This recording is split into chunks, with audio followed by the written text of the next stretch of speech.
அப்பொழுதே வந்து இருக்கக்கூடிய இங்கே டீச்சர் ட்ரைனிங்லாம் வந்து டிபிஐயில் வந்து இன்டர்வியூ நடந்துச்சுன்னா என்னுடைய ஸ்டூடெண்ட் தான் இங்கே வந்து மேக்ஸிமம் எல்லாருமே வருவாங்க. அது வந்து டீச்சர் ட்ரைனிங் ஸ்கூலா அப்படின்னு கூட கேட்பாங்க எல்லோரும். அந்த வகையில் ஒரு 25 ஆசிரியர்கள் உருவாக்கியிருக்கோம். அதுமாதிரி காவல்துறையில் வந்து ஒரு 10 மேற்பட்டவர்கள், அடுத்த ஆர்ஐ, இது மாதிரி வந்து பல்வேறு உதவிகள்லாம் என்னுடைய பாடம் நடத்துதல் வழிகாட்டுதல் மூலமாக செய்ய முடிஞ்சிச்சு. ஆனால் பொருளாதார வழிகாட்டுதல் இல்லை. ஆனால் நிறைய மாணவர்கள் வந்து ஏழை.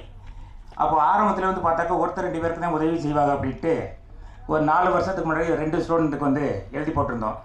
ஒரு நாள் வந்து கால் பண்ணியிருந்தாங்க. அதில் என்னுடைய நம்பர் போட்டிருந்தேன், அந்த மாணவியுடைய நம்பர். ஏன்னா அது கிராமத்தில் அது வந்து பாட்டி அல்லது தாத்தா அவங்க வந்து செல்லை பயன்படுத்துவாங்க. சொல்லக்கூடிய தகவல் அவங்களுக்கு ரீச் ஆகாது, அவங்களுக்கு கிடைக்கக்கூடிய வாய்ப்புகள் மிஸ் ஆகிரும் அப்படின்ட்டு அந்த அப்ளிகேஷனில் என்னுடைய நம்பரை வந்து எழுதி விட்டுறது. ஏன்னா அந்த நம்பர் கிடைக்கல அப்படின்னு சொன்னாக்க எனக்கு அந்த கால் வரும், அவங்களுக்கு சொல்லிடலாம் அப்படின்ட்டு. அந்த அடிப்படையில் வந்து போன வருஷம் ஃபோன் பண்ணாங்க. அப்போ வந்து ஒரு 10-15 கிராமங்களை உள்ளடக்கிய பள்ளிக்கூடம் இது. இதில் ஒருத்தர் 2 பேரை வந்து செலக்ட் பண்ணுறது ரொம்ப சிரமமாக இருக்குது, ஒரு ஆசிரியராக இருந்து. அப்படின்போது யார் யாரெல்லாம் ஏழையாக இருக்கிறீங்களோ அவங்க அத்தனை பேருக்கு நாங்கள் வந்து உதவி செய்கிறதுக்கு ரெடியாக இருக்கோம். எத்தனை பேர் இருந்தாலும் உண்மையிலே அந்த மாணவர்களை வந்து அனுப்புங்க. நாங்கள் ஒவ்வொரு வகுப்புலையும் போயிட்டு இந்த மாதிரி வந்து உனக்கு வந்து படிக்கணும் அப்படின்றதுக்கு தகுதி, எனக்கு வந்து 3 பொண்ணுங்க, அதில் 2 அதாவது என்னுடைய மிஸ்ஸஸ் வந்து தலைமை ஆசிரியர் இருக்காங்க ஊராட்சி ஒன்றிய தொடக்கப்பள்ளியில். அப்போ வந்து நான் அந்த பிள்ளைங்கள்ட்ட சொல்லும்போது, நான் ஆசிரியராக இருந்து என்னுடைய மனைவி வந்து ஆசிரியராக இருந்து என்னுடைய பிள்ளைகளுக்கு கிடைக்க முடியாத உதவிகள் ஏழை பிள்ளைகளுக்கு கிடைக்கும், அதுக்கு தகுதி என்ன அப்படின்னு சொன்னாக்க ஏழை அப்படின்றதையும் தகுதி இங்கே படிக்கணுன்றதுக்கு. அப்போ வந்து நான் சொன்னேன், என் பொண்ணுங்க வந்து காலேஜில் படித்து பிஎஸ்சி படிச்சுக்கிட்டு இருக்கு. இங்கே வந்து பார்த்தீங்கன்னாக்க சத்யபாமா காலேஜு, அடுத்து எஸ்ஆர்எம் காலேஜு, அடுத்து அப்போலோ காலேஜு, இது மாதிரி கோயம்புத்தூர், அது எம்ஏஎம் இன்ஜினியரிங் காலேஜ் திருச்சி, இது மாதிரி பல இதில் படிச்சுக்கிட்டு இருக்குதுங்க. அப்போ ஒரு ஆசிரியருடைய பிள்ளைக்கு கிடைக்க முடியாத ஒரு வாய்ப்பு அந்த ஏழை பிள்ளைகளுக்கு கிடைச்சிருக்கு. அப்போ நான் வந்து ஆசிரியர் இருக்கும்போது நினச்சதுனாக்க ஆசிரியர் என்பது வந்து பாடம் நடத்துறது மட்டும் கிடையாது, கண்டிப்பாக அந்த பிள்ளைகளுக்கு வழிகாட்டுபவராக இருக்க வேண்டும் அப்படின்ற அடிப்படையிலே வந்து செஞ்சுட்டு இருந்தோம்.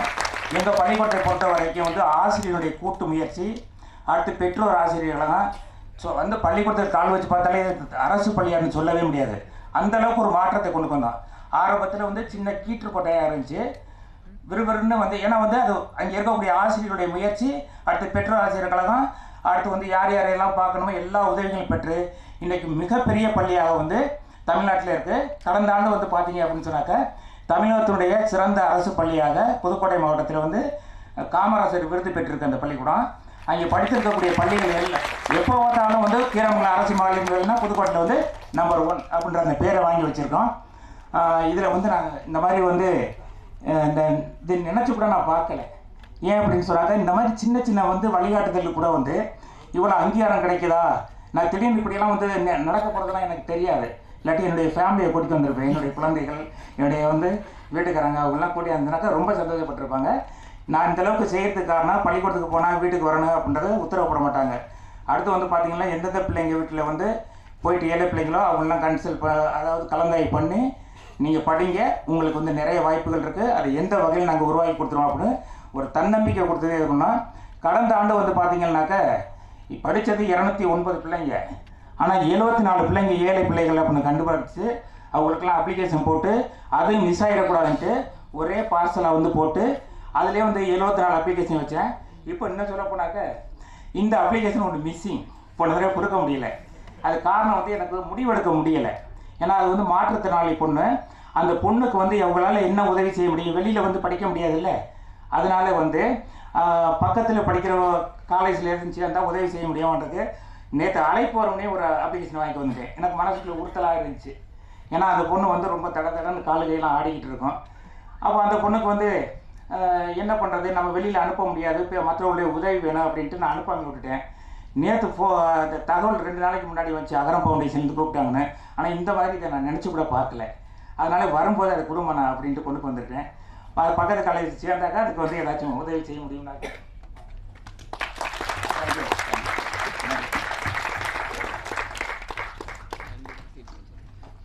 மேலும் உங்கள் சேவைகள் தொடர சிவகுமார் கல்வி அறக்கட்டளையின் சார்பாக வாழ்த்துக்கள் ஐயா. அடுத்ததாக ஸ்பேஸ் கிட்ஸ் ஆஃப் இந்தியா